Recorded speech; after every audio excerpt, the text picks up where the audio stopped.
నమస్కారం. నా పేరు శ్రీరామ్ శర్మ. ఒక లేడీ 75% డిజబిలిటీ ఉంది. ఆవిడ నిలబడలేదు. వీల్ చైర్లో కూర్చున్నారు. ఆవిడ పేరు అరుషి సింగ్. ఆవిడ కలకత్తా ఎయిర్పోర్ట్ నుంచి ఢిల్లీకి ఫ్లై చేయాలి.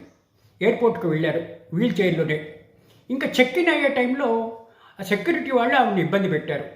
నిలబడమన్నారు. పదే పదే నిలబడమన్నారు.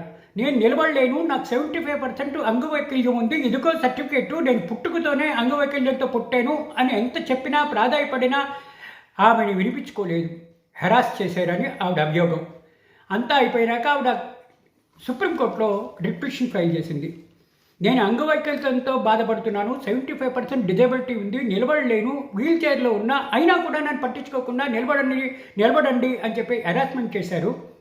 కాబట్టి సంబంధిత అధికారుల మీద చర్యలు తీసుకునేటట్టు ఆదేశాలు ఇవ్వాలి అని చెప్పేసి రిట్ ఫైల్ చేస్తే ముగ్గురు జడ్జిల ధర్మాసనం దగ్గరికి వచ్చింది. Chief justice Chandrachud, justice J B Pardiwala, justice Manoj మిశ్రాతో కూడిన ఫుల్ బెంచ్ నోటీసులు ఇచ్చింది.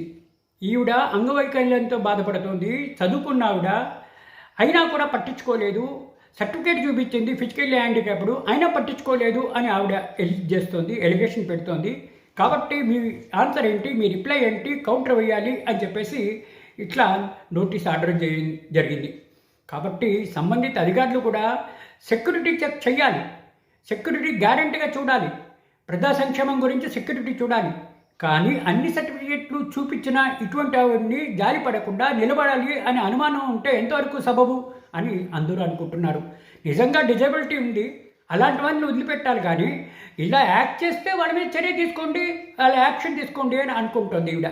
కానీ ఈవిడ్ని జాలిపడలేదు, సర్టిఫికేట్లు చూపించినా కేర్ చేయలేదు, నిలబడాలి అని హెరాస్మెంట్ పెడితే ఈవిడ చాలా బాధతో, మనోవ్యాధితో ఈ విధంగా సుప్రీంకోర్టులో రిట్ పిటిషన్ ఫైల్ చేసింది.